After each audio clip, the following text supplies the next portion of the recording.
قائد اعظم کا مذہب اور مسلک کیا تھا؟ ذرا سنیں۔ ایک سوال ایک آدمی نے بنور ٹاؤن مدرسے سے کیا ہے کہ قائد اعظم کی نماز جنازہ کس نے پڑھائی؟ سوال یہ ہے، محترم مفتی صاحب السلام علیکم، کیا قائد اعظم محمد علی جناح آقا خانی خواجہ شیعہ تھے؟ بعد میں تبدیل ہو کر اثنا عشریہ شیعہ ہو گئے؟ ہم معلوم کرنا چاہتے ہیں کہ کیا یہ آخر دم تک شیعہ ہی رہے یا اہل سنت والجماعت میں داخل ہو گئے تھے؟ اور ان کی نماز جنازہ کس نے پڑھائی اور صحیح کیا ہے، وضاحت فرمائے۔ یہ اس آدمی نے سوال کیا ہے۔ بنور ٹاؤن والے نے کیا جواب دیا ہے، جواب سنے۔ جواب سننے سے پہلے آپ حضرات سے التماس ہے کہ ہمارے چینل اسلامک محاسن کو اپنے ساتھ سبسکرائب کر لیں اور بیل آئیکن والے بٹن کو دبائیں تاکہ ہر نئی آنے والی ویڈیو آپ حضرات کو جلد از جلد مل سکے۔ جواب سنیں۔ مسٹر جناح ایک شیعہ قبیلے کے آدمی ہے۔ شیعوں کے بعض فرقے تو اسلام میں داخل سمجھے جاتے ہیں مگر گمراہ قرار دیے جاتے ہیں، اور بعض فرقے اسلام سے خارج ہیں۔ وہ صرف مسلمانوں کے فرقوں میں داخل ہونے کی وجہ سے مسلمان سمجھے جاتے ہیں۔ در حقیقت مسلمانوں کے نزدیک ان کا اسلام معتبر نہیں۔ مسٹر قائد اعظم محمد علی جناح کے تحقیقی عقائد ہمیں معلوم نہیں ہے، اس لیے ان کے متعلق صحیح مذہبی حکم ہم نہیں دے سکتے کہ وہ ان میں سے کس میں داخل ہے۔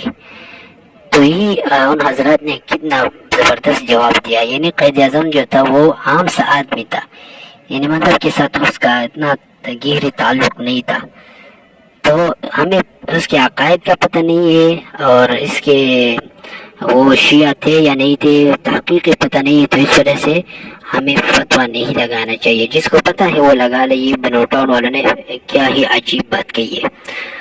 آگے فرماتے ہیں، جبکہ ان کی نماز جنازہ شیخ الاسلام حضرت مولانا شبیر احمد عثمانی نے پڑھائی تھی، اس لیے بعض حضرات کا خیال یہ ہے کہ صحیح العقیدہ سنی مسلمان ہو گئے تھے۔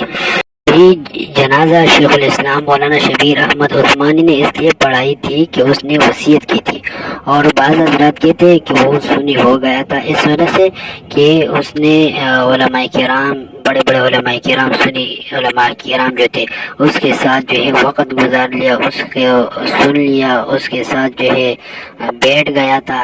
یعنی بہت سی ایسی باتیں ہیں جن کی وجہ سے یعنی امید ہے وہ شیعہ نہیں تھا، وہ سنی تھا۔ اللہ جانے، واللہ عالم بالصواب، اللہ ہی بہتر جانتا ہے۔ دوسرا سوال یہ ہے کہ فاطمہ جناح کون تھی اور کیا کرتی تھی؟ فاطمہ جناح، اس کی ولادت 31 جولائی 1893 عیسوی اور وفات 9 جولائی 1967 عیسوی کو ہوئی، ایک پاکستانی سیاستدان، ریاستی خاتون، مصنف اور کارکن تھی۔ وہ پاکستان کے بانی اور پہلے گورنر جنرل محمد علی جناح یعنی قائد اعظم کی چھوٹی بہن تھی۔ انہوں نے 1960 سے لے کر 1967 تک اپنی موت تک پاکستان کی اپوزیشن لیڈر کی حیثیت سے خدمات انجام دی۔ تو آپ حضرات کو اس کا بھی علم ہو گیا کہ فاطمہ جناح وہ محمد علی جناح کی چھوٹی بہن تھی، اور 1967 میں وہ اس دنیا سے رخصت ہوئی تھی، اور وہ ایک اپوزیشن لیڈر کی حیثیت سے خدمات سر انجام دیتی تھی، اور مصنف بھی تھی، وہ کتابیں بھی لکھی تھی۔ تو یہ دو اہم سوالات تھے، ہم نے آپ حضرات کو بتا دیے۔ اگلے سوالات کے لیے منتظر رہے۔ والسلام۔